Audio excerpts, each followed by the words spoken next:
some states have taken action to end the practice of transgender surgery for minors, adolescents, teenagers, some cases even pre-adolescents. Some states, Oklahoma, for example, we had Governor Kevin Stitt on the show to talk about it. Florida, Tennessee, they're taking actions to say you're just not going to do this under the guise of medicine. It is ideology masquerading as medicine. Everybody who sits around and thinks about it and isn't brainwashed knows that. Or you can think that all of a sudden there's been a 3,000% rise in transgender kids because that's actually just been reality for all of human history until now, and not that adults have decided, because of the emptiness of their own lives and their own susceptibility to brainwashing by the left-wing apparatus in this country, that adults are pushing this belief on children because it is fashionable. It is fashionable not just in their minds for the children, but actually for the adults themselves. Oh, look at me. I'm so progressive. By the way, how many like right-wing dads who go to church every Sunday and have calluses on their hands from their job or their weekend activities end up having a 7-year-old that they decide is not actually a boy but a girl. And then how many, it's such a coincidence, isn't it? Remember, coincidences. The Wuhan Institute of Virology, COVID pops up right next to it. It's a big world. Oh, that's a coincidence. Sure it is. Another coincidence. Blue-haired, nose-ringed, left-wing activist shrieking on TikTok about, how Trump is Hitler and how climate change is going to destroy the planet happens to seem to be the profile of parent of child who is actually transgender. How is that? What a coincidence. I wonder, why is it that the obvious left-wing loon tends to be much more likely to be the parent of a transgender child? It's so interesting, isn't it? It's certainly much more likely to be the parent of a transgender child who is being pushed toward surgery, puberty blockers, any of the rest of it. But then this brings me to other states, right? We're seeing this now. States, one thing that COVID showed us was how important your state government actually is, how tyrannical and idiotic it can be, or how sane and rational and of course then prosperous as a result of those decisions it can be. See Florida, Texas, Tennessee, and some others. But the state of Minnesota now has become, thanks to its Democrat Governor Walz, a transgender surgery for youth haven, or a sanctuary state for transgender surgeries and puberty blockers. They keep calling it gender affirming care. Why don't they call it gender transitioning care? You ever thought about that? That's what it used to be called. Why did they change it? Because they want you to use language that concedes the argument before the argument is even made.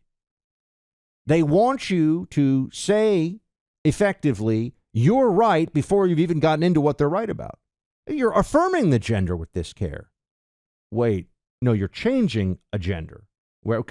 Notice even in that simple lie, that straightforward reality, you can see what's really going on here.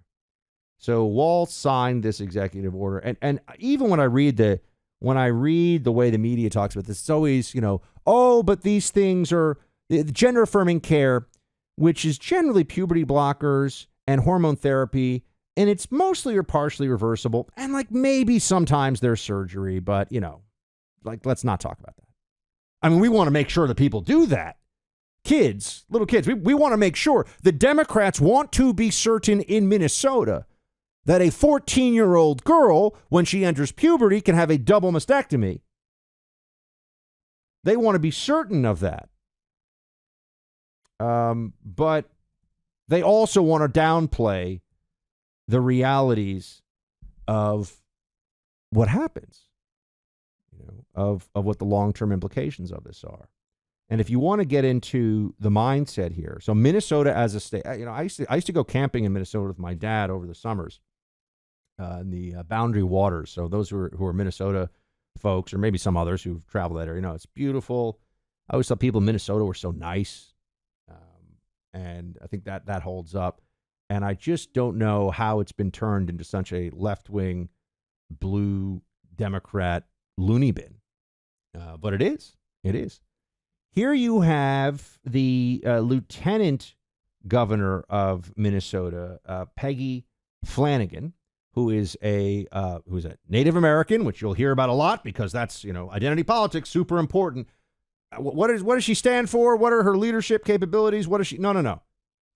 Let's just first all celebrate. We're told that you have the first Native American woman at this level of politics in the state of Minnesota, or maybe I think she actually might be the second, but whatever. But she's a community activist. She's very left-wing in her thoughts and beliefs. And I want you to hear, especially for the parents out there, what is now, these are people with a lot of power, governors, lieutenant governors.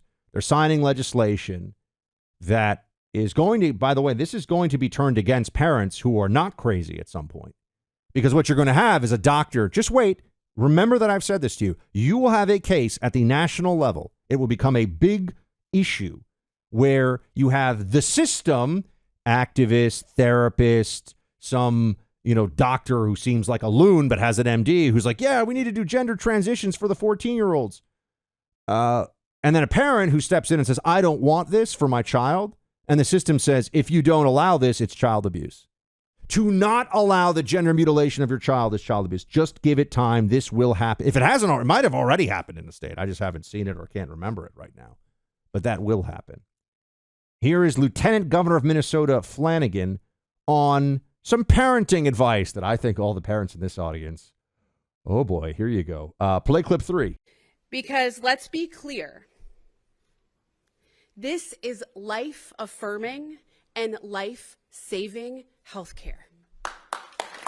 When our children tell us who they are, it is our job as grown-ups to listen and to believe them. That's what it means to be a good parent.